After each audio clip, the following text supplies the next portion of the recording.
wabarakatuh. Salam sejahtera dan salam sukses untuk kita semua. Perkenalkan, kami dari kelompok 2 yang terdiri dari anggotanya. Yang pertama saya sendiri, Cicip Dewi Permadi. Yang kedua ada rekan saya, Ramdan Mubarok. Silakan untuk masuk, Ramdan Mubarok. Terus yang ketiga ada Iros Rosmayati, silakan masuk. Dan yang keempat ada Titin Meliana. Dan yang terakhir ada Yuni Sriwayuningsi, silakan masuk. Nah, untuk mengefektifkan waktu, untuk pematerian pertama yaitu saya sendiri akan membahas tentang pokok bahasa subjek pajak. Subjek pajak adalah orang, badan, atau kesatuan lainnya yang telah memenuhi syarat-syarat subjektif, yaitu bertempat tinggal atau berkedudukan di Indonesia. Subjek pajak akan menjadi wajib pajak apabila telah memenuhi syarat-syarat objektif. Subjek pajak tidak identik dengan objek hukum. Oleh karena itu, untuk menjadi subjek pajak tidak perlu menjadi subjek hukum.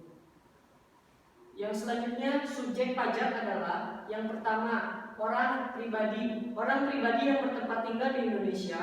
Orang pribadi yang berada di Indonesia lebih dari 183 hari dalam jangka waktu 12 bulan. Atau orang pribadi yang dalam suatu tahun pajak berada di Indonesia dan mempunyai niat untuk bertempat tinggal di Indonesia atau menetap di Indonesia.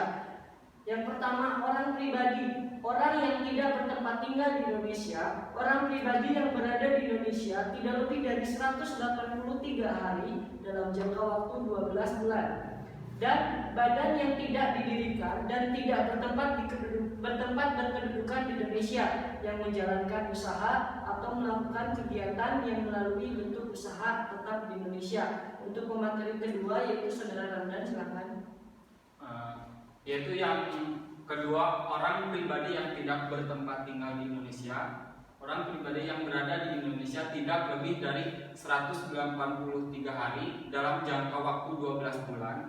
Dan badan yang tidak didirikan dan tidak bertempat kedudukan di Indonesia, yang dapat menerima atau memperoleh penghasilan dari Indonesia, tidak dari menjalankan usaha atau melakukan kegiatan melalui bentuk usaha tetap di Indonesia.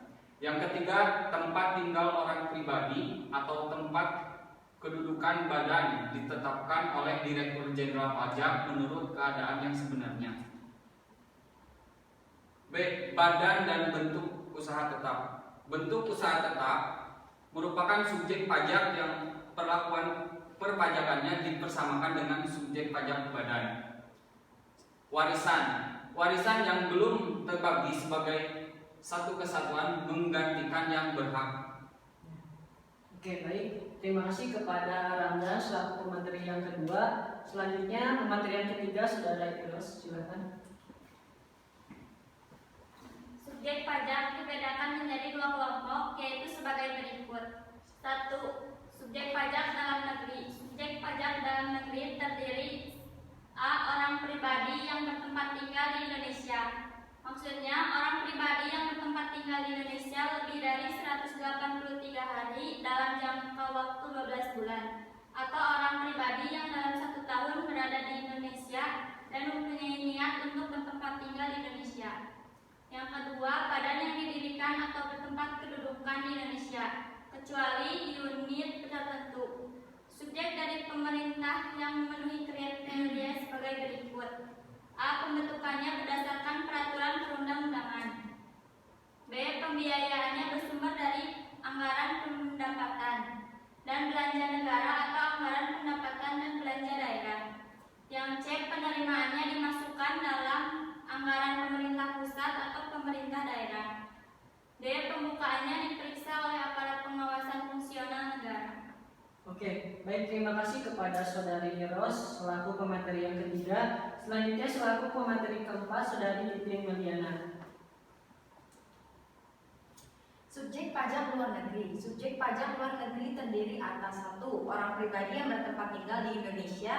Orang pribadi yang berada di Indonesia tidak lebih dari 183 hari dalam jangka waktu 12 bulan. Dan badan yang tidak didirikan dan tidak bertempat kedudukan di Indonesia yang menjalankan usaha atau melakukan kegiatan melalui bentuk usaha tetap di Indonesia. Yang kedua, orang pribadi yang tidak bertempat tinggal di Indonesia. Orang pribadi yang yang berada di Indonesia tidak lebih dari 183 hari dalam jangka waktu 12 bulan, dan badan yang tidak didirikan dan tidak berkedudukan di Indonesia yang dapat menerima atau memperoleh penghasilan dari Indonesia tidak dari menjalankan usaha atau melakukan kegiatan melalui bentuk usaha tetap di Indonesia. Selanjutnya, perbedaan antara wajib pajak dalam negeri dengan wajib pajak luar negeri. Yang pertama, A. Wajib pajak dalam negeri dikenai pajak atas penghasilan, baik yang diterima atau diperoleh dari Indonesia maupun dari luar Indonesia. Sedangkan wajib pajak luar negeri dikenai pajak hanya atas penghasilan yang berasal dari sumber penghasilan di Indonesia. Yang B. Wajib pajak dalam negeri dikenai pajak berdasarkan penghasilan neto dengan tarif umum. Sedangkan wajib pajak luar negeri dikenai pajak berdasarkan penghasilan bruto dengan tarif pajak sepadan. Yang C. Wajib pajak dalam negeri wajib menyampaikan surat pemberitahuan tahunan pajak penghasilan sebagai sarana untuk menetapkan pajak yang terutang dalam suatu tahun pajak.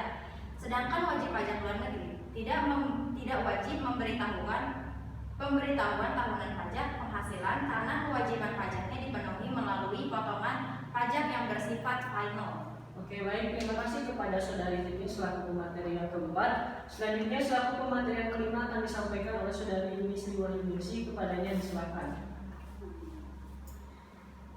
Mengacu pada uraian di atas, terlihat bahwa semua subjek dapat dikategorikan sebagai subjek pajak. Akan tetapi terdapat pengecualian subjek pajak pada pajak penghasilan, yaitu A. Kantor perwakilan negara asing, B. Pejabat-pejabat perwakilan diplomatik dan konsulat atau pejabat-pejabat lain dari negara asing, dan orang-orang yang diperbantukan kepada mereka yang bekerja pada dan bertempat tinggal bersama-sama mereka dengan syarat bukan warga negara Indonesia, dan di Indonesia tidak menerima atau memperbolehkan penghasilan di luar jabatan atau pekerjaannya tersebut, serta negara bersangkutan memberikan perlakuan timbal balik. C. Organisasi-organisasi internasional dengan syarat: 1. Indonesia menjadi anggota organisasi tersebut. 2. Tidak menjalankan usaha atau kegiatan lain untuk memperoleh penghasilan dari Indonesia selain memberikan pinjaman kepada pemerintah yang dananya berasal dari iuran para anggota.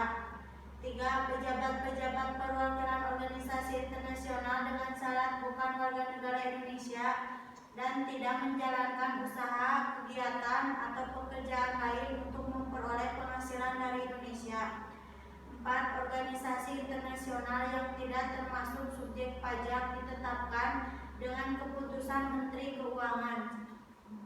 Oke, baik, terima kasih kepada seluruh pemateri yang telah memaparkan pemateri tentang pajak. Terima kasih atas perhatiannya, semoga bermanfaat untuk kita semua. Mohon maaf apabila ada salah kata atau perbuatan. Wassalamualaikum warahmatullahi wabarakatuh.